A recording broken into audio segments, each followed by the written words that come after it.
Thank you very much for attending the Hewlett-Packard Enterprise session. My name's Andrew Smolinski. I'm a pre-sale solution architect at Hewlett-Packard Enterprise. And here we have... Joe Trinchi. I am a business manager at Hewlett-Packard Enterprise Technology Services Group. All right, so we're going to have a bit of a brief conversation on the idea economy, but also we're going to focus on some of the key areas that HP works very strongly with Red Hat on. Hopefully I haven't made this too busy. HP have always had a very broad portfolio, and a lot of customers do get lost in the technical wizardry we have in our product lines, and they may go from SMB or your microserver all the way up to your Superdomes. So we're going to focus pretty much on three of the technology platforms that we found really seeing the best opportunity we have with customers and Red Hat in conjunction. But as you can see from the slides up there, application-wise, there is such a strong offering that HP offer right now in this day and age of using RESTful API calls. Software defined is something that we're all seeing a lot and talking about. Difficulty around software defined is actually translating the thoughts that we have in our heads out to real business ideas and economies of scale, and where those ideas actually start to give traction to our end users or our business groups and what they do out of that. So partnerships within that with Red Hat have been very strong in the big data space. In the area where we've gone and led customers to migrate off some of the legacy platforms that we've got out there. And some of those legacy platforms have also been Hewlett-Packard Enterprise's ones in the past. And customers want to have some guidance on what the next steps are.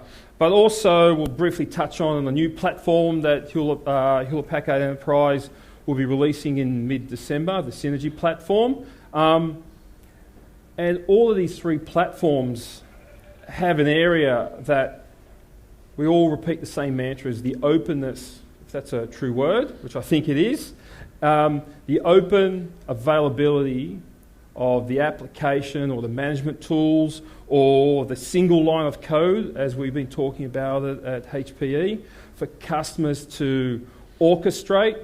And the new term right now is to compose or become composable. So key partnerships we have here, and you can see Docker, Puppet, Chef, and they're all your configuration management tools. Ansible, we've played quite strong with, got great relationships in there. There's also areas with Salt.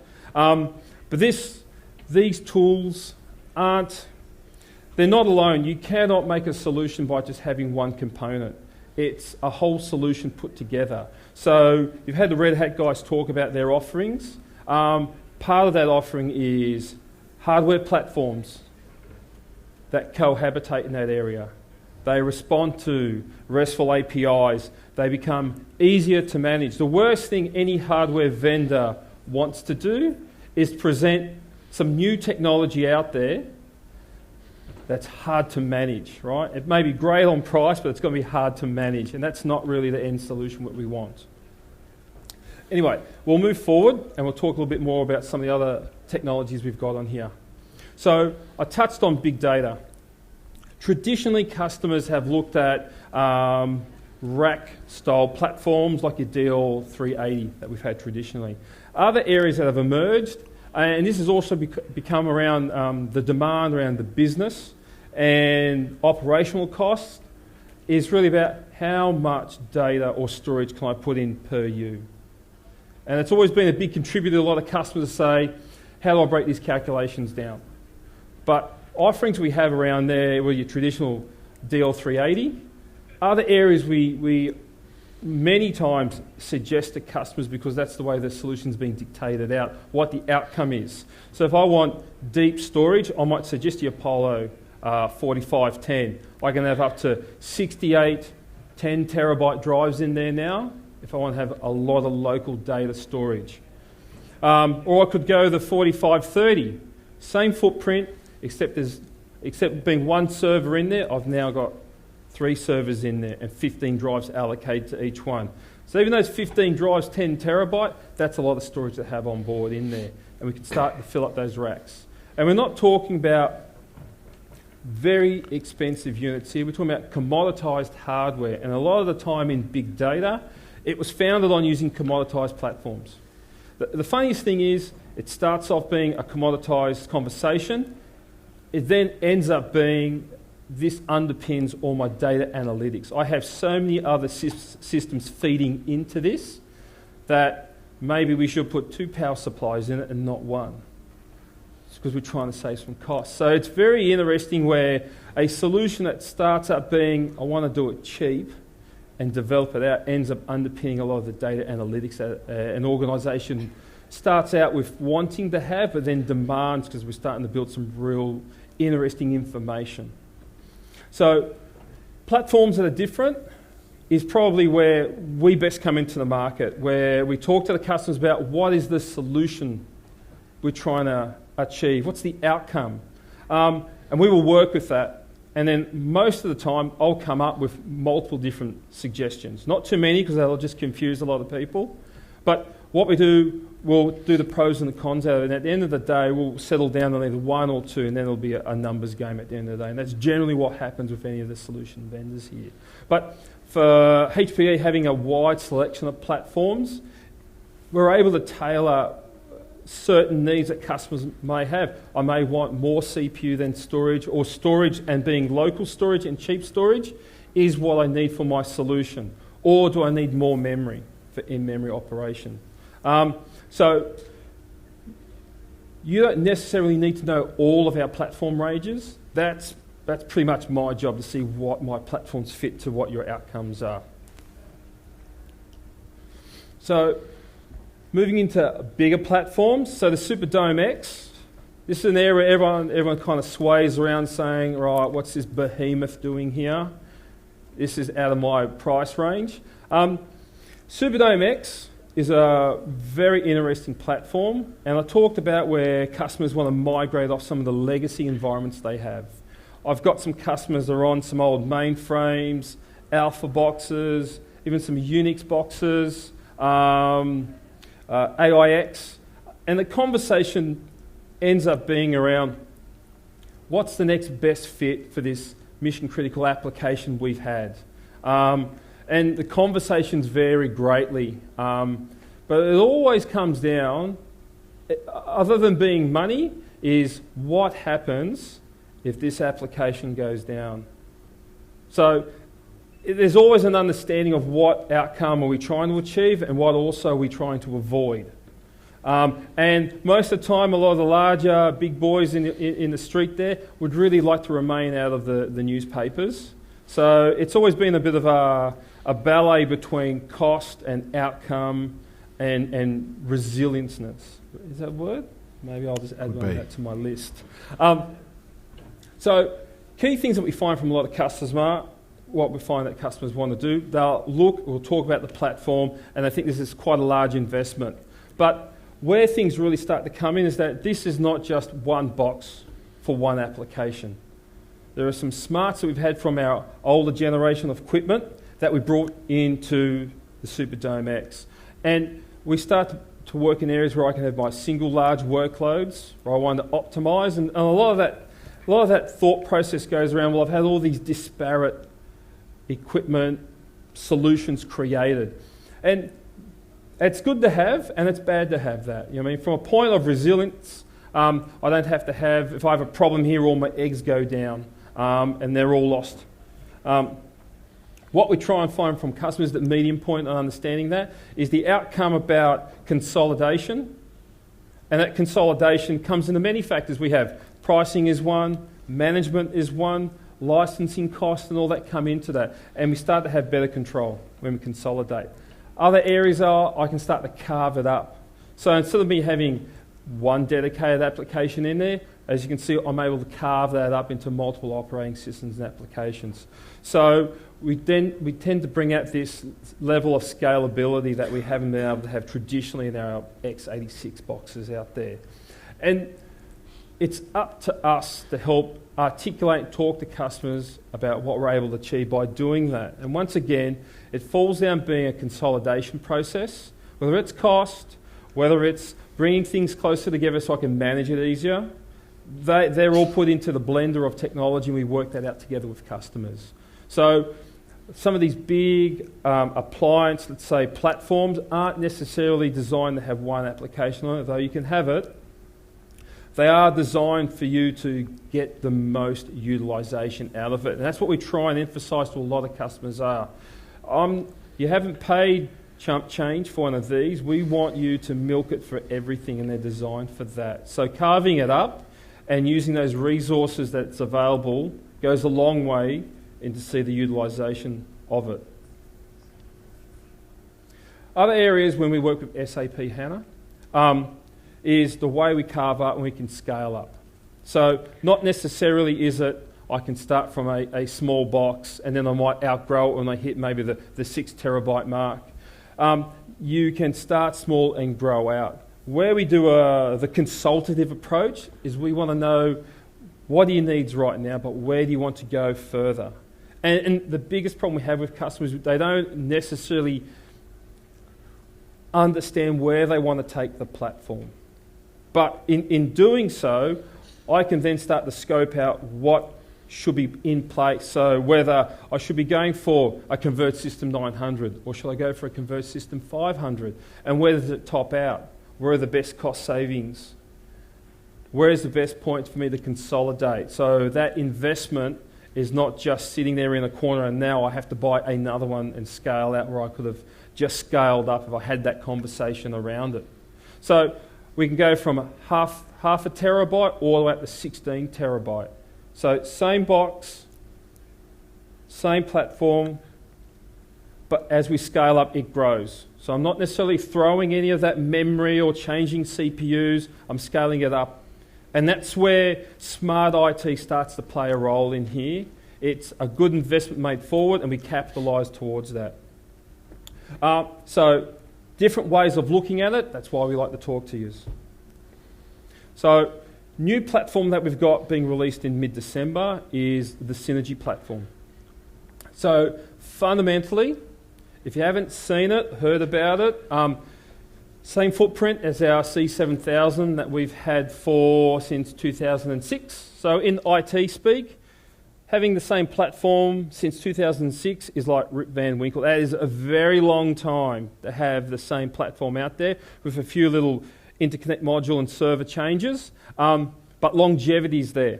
And it's still there in our C7000 until Gen 10 come out midway through next year. But the Synergy platform, we start to take all the learnings that we've had from the C7000, what customers are saying they want to do, which is, I want to have that cloud-esque environment on-prem. But I haven't been able to do it because I've had some old silicon in there that really isn't as malleable as what's available out now. I want some better software tools that I can talk to it. I can make it do things. I don't want to have several layers of software just for me to do bare metal deployment. So Synergy is designed to work in this composable, fluidic resource environment where I don't necessarily need to have storage, network, compute, and my memory separated out. We look at it as like blob storage in a way. And this is where RESTful API, tools like Ansible or Puppet, whichever your flavors are, HPE have great relationships with, they start to form the crux of what the solution is. So I can't say to you right now, putting a Synergy platform in your infrastructure is going to change your world. What you'll see, probably the key message around here is, that I've noticed, is making a choice difference is a solution difference. So putting in the right hardware, putting in the right software to manage it, having the right tool sets, all of a sudden I start to make some better changes and some differences that we're all talking about this. Some of the key areas that we've seen are different is, and I've heard the word multiple times, is being open source. One thing you'll find that HPE, we're pushing big on open source. So we're a big contributor to OpenStack, and we open up our API to everyone. So if you go to GitHub, you'll see that we'll have a lot of information up there from our customers, and we encourage customers to go in and, in a way, tinker or fiddle, all right? Because you've now got a platform, you now have RESTful APIs, you've got that single line of code that you can start to do that. So smart things we do now is that if I combine Synergy or even my C7000, some of my DLs, but let's focus on Synergy and the C7000, I can use one view and I can start to do bare metal deployments. Not using any other funky tools or other layers of at the bar. I can go from one view and I can deploy to my operating system or my hypervisors without any massive additional tools needed. It's all RESTful API interaction. So being smart with the tools goes a long way. Changing the culture in your businesses is the next step also that helps you make these platforms or these probably these methodologies that we're all talking about being fluidic, composable, open, really start to pay dividends for themselves. You'll find that you'll end up being more creative with the infrastructure in its place than what you would have currently, which is like, you know what, we've just done the patch update on that, let's not touch it for another 12 months. And that's not necessarily the mantra organisations want. As you've seen, everybody wants something developed now, deployed now. I want change, I want something created. And we can't do that with the old methodology or mentality we've had. So having the platforms, having the operating systems, the configuration management tools in place go a long way for us to start to achieve those cloud-esque environments we want on-prem. They start to become more of a reality than what they've had before. We've seen some changes in all the customers' mindsets. We've done a lot of proof of concepts. Proof of concepts are great. Generally what defeats a lot of this is just the cultural change you find out in a lot of organisations. Taking that step and having, like HPE back a solution goes a long way for things to go across. But bottom line is, a number of different platform choices that you've got there work very, very well with Red Hat. Where we position that is the key and the outcomes we want to achieve. So just keep that in mind. More than happy to handle any other questions from people further down after the sessions. But over that, I'll put it through to... That's me again, sorry. I'm going too fast or too slow. I've got 2 minutes. This is the breakdown of the frame. So the frame is still the same size as our C7010U. Things that we've done different. We've got a new server that plugs into the frame itself called the composa. What the composer is, old school talk, is an onboard administrator and systems insight manager. They got very friendly. They made a composer. The composer sits in the frame. The frame is basically one view, its own appliance that sits in there. It manages the frames itself. And I can manage up to 21, 25 frames with two composers. Two composers for redundancy, scaling across that management ring around there. For us, that's a big cost saving because you don't have to buy a C7000, as you were with two onboard administrators. You can buy two composers across the frames now. So manageability just got a lot easier. Less IP addresses, less ports taken up. For servers, EP and EX CPUs that we've got available in there. As you can see with the Broadwell V4s, I think you're spoilt for choice on cores. So cores really isn't a problem. In the servers now, we're offering up to 22 DIMM banks, where previously in the C7000, 4600, you'd have 16. Put a big CPU in there, then that would drop off as well because of the heat sink. In the fabric, so you've got multiple 40 gig uplinks that are available. Some of the funky things we do, you do not have to buy Virtual Connect for each frame. We do a thing that if you buy one frame, you'll need two Virtual Connect modules for your network connectivity. Buy the second frame, take out one of the Virtual Connect modules on the fly, put it into the second frame. We have these network ICMs that go in, which are just digital data signal repeaters. Very dumb, Smart, but very dumb and cost effective. As you scale out to your next frame, you just buy 2 more of those digital satellite repeaters. You only ever spend the big bucks like you have been on your VC modules once, and that's for repair. So multiple uplinks, network connectivity, and in about 2 to 2.5 years' time, you'll have full photonics backplane and data plane in the back of that. So photonics isn't just running fibre cables in the back. It's running fibre cables with multiple fibre cables within and transmitters and receivers. So we'll take the backplane from 7 terabyte. At this stage, theoretically, we will push to 17 terabyte, and then that'll go on to some bigger numbers later on. But I think 17 terabytes pretty much big bickies for a lot of people. Storage, in frame, I can have up to 5 storage drawers. That's 200 drives of SSD or mix that you can have in there. I'll have capabilities to hook on my 3-par. Further down the track, I'll have third-party vendor stuff in there as well. So we don't preclude you from using anyone else's, but our stuff will work far better when it's an end-to-end HP solution. Once again, I don't preclude. You can have their kit in there. If they use RESTful calls, it's still good. Now I'm done. Thank you, Andrew. So thanks, Andrew, for that. So now I'm just going to cover over our HPE Technology Services portfolio and how we can deliver Red Hat support as a comprehensive, trusted support provider. The story here is we are the only service provider capable of supporting the entire stack from your network security layer all the way up to your OS and application layers. And with our Red Hat support model, we do the support in-house. So level 1 to 3, all in-house, using our certified Linux engineers. We have 4,000 plus globally. The people who filled the questionnaire out would have got that answer. So very comprehensive capabilities. You can see there 98% of cases we resolve internally for Linux and Red Hat. So using, as I said, our own resources.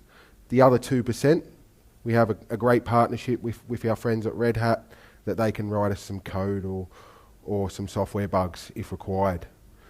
Why is this beneficial to you? It's beneficial because one, it's one single point of accountability for your support. So when you talk about interoperability issues, you're talking about HPE owning a case end-to-end and managing that case end-to-end. We're not going to take your case and say, hey, this might be a software issue, go and call Red Hat, or this might be a hardware issue, go and call those guys. We end-to-end support.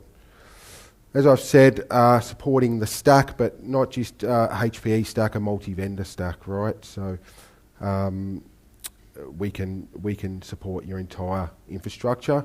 With Red Hat, that makes it easier. Once again, for that interoperability and that consultative support. And we have our mobile apps. So OneView's been mentioned, Insight Online, other apps that you can leverage. Expert answers. So not just a reactive approach, but a proactive approach. So it's all about predictive, preventative, proactive approach. So making sure that you can free up your resources because we are minimising the number of issues and we're actually helping you grow your business and achieve your business outcomes, which ultimately, end of the day, is why you would want to partner with HPE. So we have a 13 plus year partnership of technical expertise with Linux and Red Hat. And we also offer educational services for IT staff. So also global reach. This one gets bounded about quite a bit, but with those 4,000 plus Linux technical experts globally, we can provide a global support around the clock 24/7 through 170 countries, and that's phone, web, both. All right. Our software engineers and experts receive the same training an ISV would receive. So ultimately that all wraps up into, for your Red Hat support and your Linux support, that all wraps up into resolving interoperability issues with a single point of accountability and a collaborative approach. So we have state-of-the-art case management across not just your Linux, but understanding is the issue with from networking to server to storage, and across your IT stack. We have access to technology services specialists who are on a global scale. These guys would be considered level 3 and above on Linux. And as I said, a collaborative approach where we don't just tell you to go and call your software vendor or your hardware vendor. We own those interoperability issues.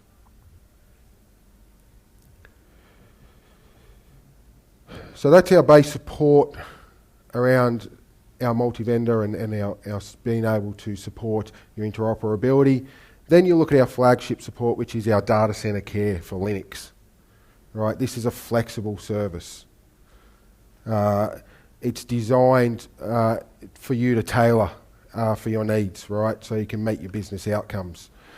So it's all about having a local team, a local engineer, a local ASM, account support manager, access to our advanced global centre, and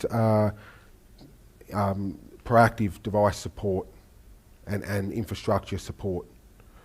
So that proactive model is around making sure the health of your environment is at right health, making sure you have the right firmware revisions and patches, making sure that any provisions that you're about to implement will not have any faults. So it's all about that proactive approach. And then there's the optional building blocks. Our expanded data center care portfolio of the operational OPEX model of flexible capacity, right, where we can provision some storage. You pay for what you use, and we can burst and expand on that as your business grows. So you grow, we grow as you grow.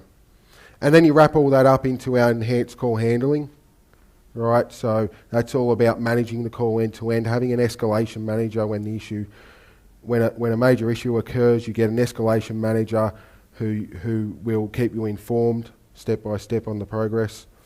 All of this leads to 89% less unplanned downtime.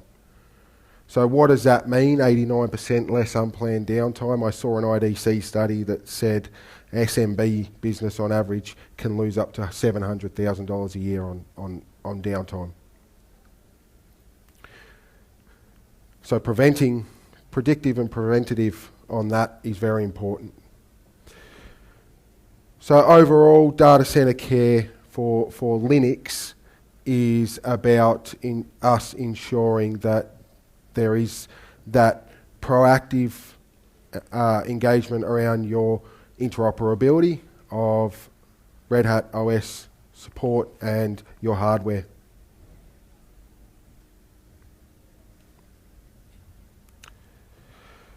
So finally, just to wrap that one up, around HPE and Red Hat and why we're here today, and you know why HPE and Red Hat have such a great partnership. It's 14 plus years. We work together on market development, right? So certification, integration, support migration services. We work together as one. So very important. Red Hat, is very prominent on HPE hardware and our infrastructure. You get a superior experience. Once again, 4,000 plus Linux service engineers in the x86 market. Our customers, we have some very large global customers. I think we had some statistics around there, Andrew, if you remember, on a global scale, where most of the top 100 companies are utilising our Red Hat HPE partnership. Strategic development, so it's not just about market development, it's around open source and open standards of innovation. And just around our alliance, right? So around creating that intellectual property and that industry, sorry, not the intellectual property, the industry benchmark of results around the certifications. So between HPE and Red Hat, we're developing joint business outcomes, as it says there, right? So Superdome X, as Andrew covered, and our SAP HANA offering, JBoss, right, and Internet of Things. So with that, we'll wrap it up. Please visit our booth. Thank you for your time. Please visit our booth. We'll be drawing our prize for those who have entered at the next break, and also grab yourselves a cupcake. So thank you.